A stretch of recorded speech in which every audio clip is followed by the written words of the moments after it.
It's time for Charity Tuesday. Let's speak to George Bradley, who's from SongBird Survival, our charity this Tuesday. Good morning to you, George. Good morning. Thank you for having us. Well, thank you for coming on. Tell me all about how SongBird Survival began and what you do. SongBird Survival began 21 years ago. We're on our 21st year this year. And it was set up by a group of people who wanted to know more about songbirds and why they were declining. And after a couple of years, they realised that there were some gaps in the science that we thought, well, maybe we can fill in those gaps, because lots and lots of people out there trying to find out why songbirds are declining. We all love our birds, and they're really important indicator of how well of our environment is doing. And there were some gaps in the science. We went, well, let's see if we can fill those gaps in, because not everybody can do everything, and let's see what we can do. So we've been looking at things like cats. We've just had another cat paper published this week. Trying to find out more about cats that people own and their owners, and what the owners can do to help reduce their cats from killing birds when they go outside and things. We're also in the middle of a project looking at pesticides in farmland, because some pesticides, they stay in the land for a long time and they can build up in the systems of the birds, and it would be interesting to find out how that long-term effect happens to, what happens to the birds, and is that causing a decline for them. And of course, during the lockdown, we've kept hearing, didn't we, people say, because it was so quiet on the roads, no traffic noise, everyone was saying all of a sudden they could hear the sounds of birds, the singing of birds. It was amazing. It must be amazing for you as well to have heard that.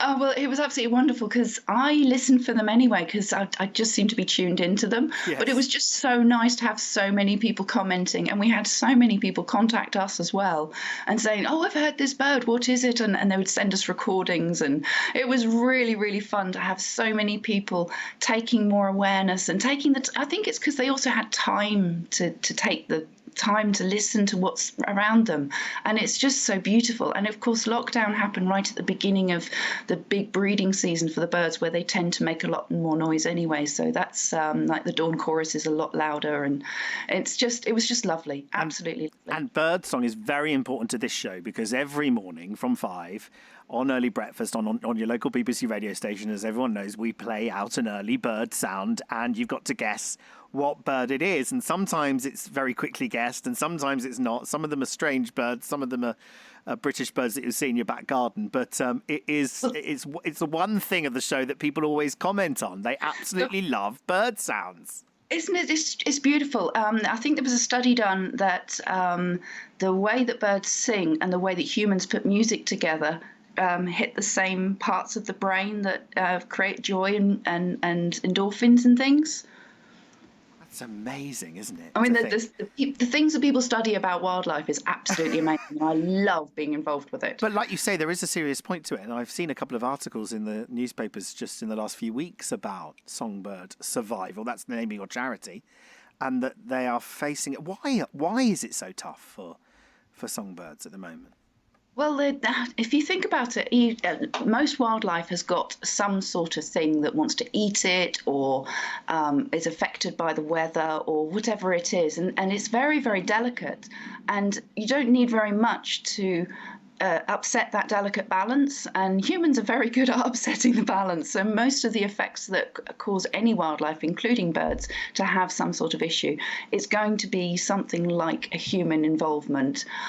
However, we have recently had an awful lot of change in our weather, and that's causing a lot of changes for our birds.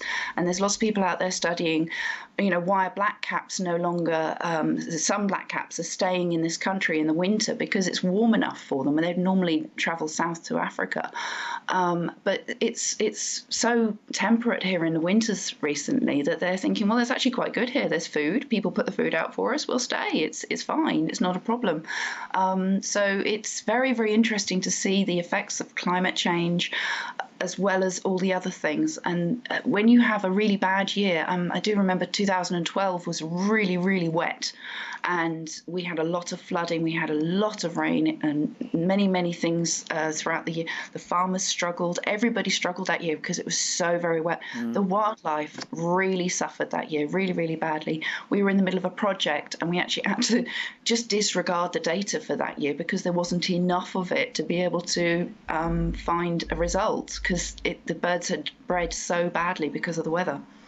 I know that a lot of people who listen to this show love the sound of birds. So where do they need to go to find out more about you and to maybe possibly donate to keep your work going?